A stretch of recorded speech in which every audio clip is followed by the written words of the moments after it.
चला मग सर्वांना नमस्कार. माझ्या नवीन एका व्हिडिओमध्ये पुन्हा एकदा तुमचं स्वागत आहे. चला मग आज आहे ना रोशन दादाच्या मेहंदीचा कार्यक्रम आहे. मग आम्ही बोललो का चला सर्वजण. मग आपांनी सांगितलं होतं का सर्वांनी यायचं, जेवण करायलाच सर्वांनी इकडे यायचं, स्वयंपाकच नाही बनवायचा.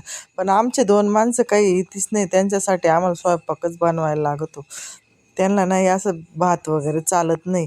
मग आता आम्ही मुलं, ताई, मी, आम्ही सर्व आलोय. मग ते दोघं थांबले घरी. मग आता आलोय तर इथे चाललंय मस्त फोटोशो. नवरदेवाची मोठ्या भावाची दोन्ही मुलं आहे, जुळेचे दोघे पण. श्री तर सकाळपासून म्हणत होता मम्मी सांग ना कधी मेहंदी, मम्मी सांग ना मग कधी मेहंदी. अरे म्हटलं मेहंदीचा कार्यक्रम संध्याकाळी राहतो, मग कधी होईल संध्याकाळ. म्हटलं होईल, थांब तू थोड्या वेळ. मेहंदीला आलोय तर नेमकी तिथं ना लाईट पण गेली. लाईट गेली तर मग आम्ही सर्वजण गपचित बसलोय अंधारात.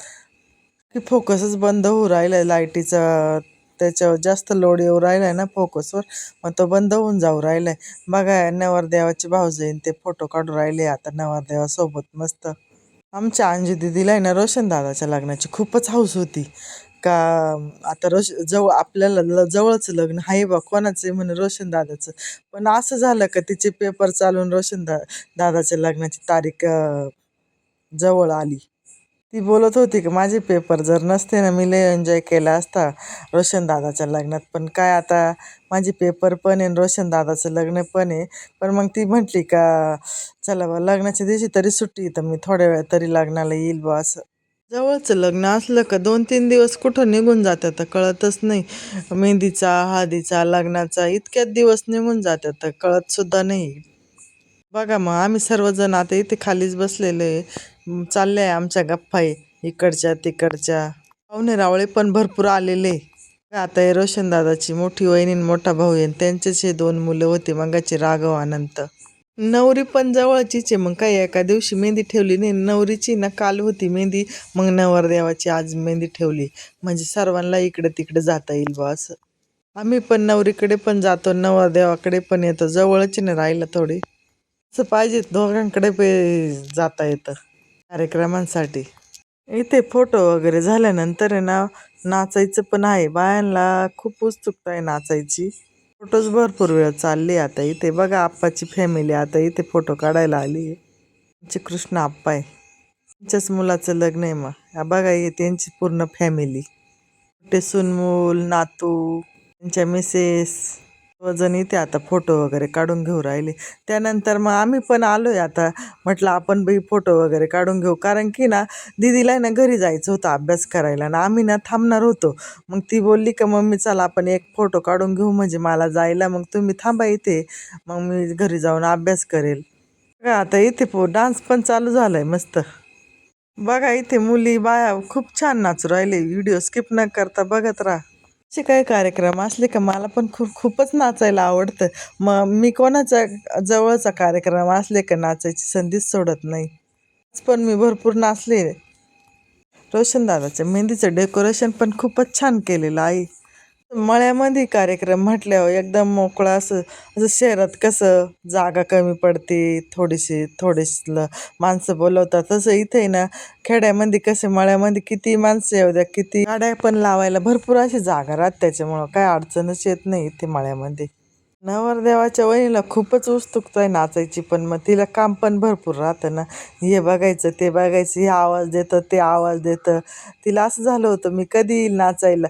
आणि नाचायला लागली का तिचा राघव का अनंत खूप रडायचा. तो म्हणायचा नाचूच नको मलाच घे, नाचूच नको मलाच घे. मग ती ना कोणाकडे तरी पटकन देऊन यायची, पटकन यायची नाचायला. म्हटलं पोरांचं असंच राहतं, नाचून नाही देते. मला पण श्री असंच करतो, नाचायला लागला का माझा पदर वडितो मी. कारण की आता श्रीचं जेवण झालं आणि दीदी बरोबर आहे त्याला घरी काढून दिलंय. कारण की तो नाचूनच देत नाही, आपल्याला एन्जॉय करायचं राहतं तो करूनच देत नाही. तो लगेच मोठमोठ्याने रडायला लागतो की मम्मी नको ना नाचू, मम्मी नको ना नाचू. मग दीदीला बोलले की याला तुझ्याबरोबर घरी घेऊन जाय. मग तो बी जायला तयार झाला, मग दिलं काढून मी त्याला घरी. बघा ही नवरदेवाची भाऊजाई किती जोरात नाचती, मावस भाऊजाई. कुणी नाचतंय तर कुणी तिकडे जेवण पण करतंय. दोन्ही पण कार्यक्रम चालू केले. जेवणाच्या पण पंक्ती बसवले आणि नाचायचा पण कार्यक्रम चालू केले. कारण की पाहुणे रावळे येईल राहत्यांना मग त्यांना उशीर होतो जायला. मग इकडं ज्याला नाचायची इच्छा राहते मग त्याला नाचायला पण भेटत नाही, कारण की उशीर झाल्यावर मग ते निघून जाते. मग असं केलंय की इकडे जेवण पण चालू केले आणि ज्याचं जेवण झालंय ना ते नाचू पण राहिले इकडे. आता इथे जेवण वगैरे झाल्यानंतर बघा नवरदेवाची भाऊजाई पिरी पिरी गाण्यावर किती छान नाचती शीतल.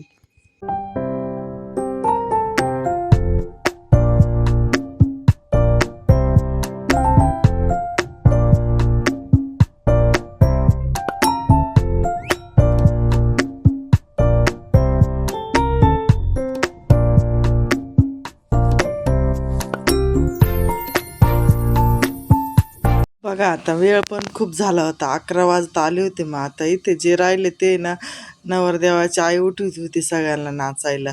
उठा म्हणत होते आता सगळेच सर्वजण नाचायला. मला पण उठवलं होतं नाचायला, मग मी पण आले आता नाचायला. बघा ते नाचत नाही ना त्यांना सर्वांना उठवलंय नाचायला. पहिले ना थोडेसे लांब राहायचे ते मार्केट जवळ. आता इकडं वावरामध्ये त्यांनी बंगला बांधलाय ना, मग आता आमच्या घराजवळच आले. त्यामुळं आम्हाला यायला जायला पण आता सोपं पडतंय. पहिल्या लग्नाला आहे ना सोनू दादाच्या थोडं लांब पडायचं, आता जवळ आले तर आम्हाला पण जायला यायला काही वाटत नाही. मग टाईम जरी झाला तर आम्ही पटकन जातो असं घरी. आता इथे नवरदेवाच्या सर्व भावजया नाचायला आले. जया नाचू राहिलाय तर मग आता नवरदेवाला पण बोलवलंय नाचायला. नवरदेवाला बोलू राहिले का तुम्ही पण या आमच्या बरोबर नाचायला. मग तिथं झिंगट गाणं लावलंय, मग आता झिंगट गाण्यावर सर्वजण नाचू राहिले. झिंगट गाणं खूपच गाजलं होतं, आता बी गाजलेलंच आहे. भरपूर असं नाचू राहिले आता पण सर्व नाचू राहिलो. जे बसलेले ते सर्वजण उठले. नवरदेवा चुलत्या, नवरदेवाचा भाऊ, सर्वजण आता इथे नवरदेवाचे पप्पा सर्वजण इथे नाचू राहिले. बघा ते दोघं आपण सोनू दादा त्या पिल्लांना घेऊन नाचू राहिले मस्त. तर आम्हाला पण घरी निघायचंय, उद्या दिदीचा पेपर पण आहे ना, म्हटलं लवकरच घरी जाऊ. मग आम्ही थोड्या वेळेला नाचलो, आता निघायचंय आम्हाला पण घरी. तर असा होता आजचा व्हिडिओ जर आवडल्यास लाईक करा, शेअर करा. असेच माझे नवनवीन व्हिडिओ बघत राहा. चॅनलला सबस्क्राईब करा नसेल चॅनलला सबस्क्राईब करा. Bye bye.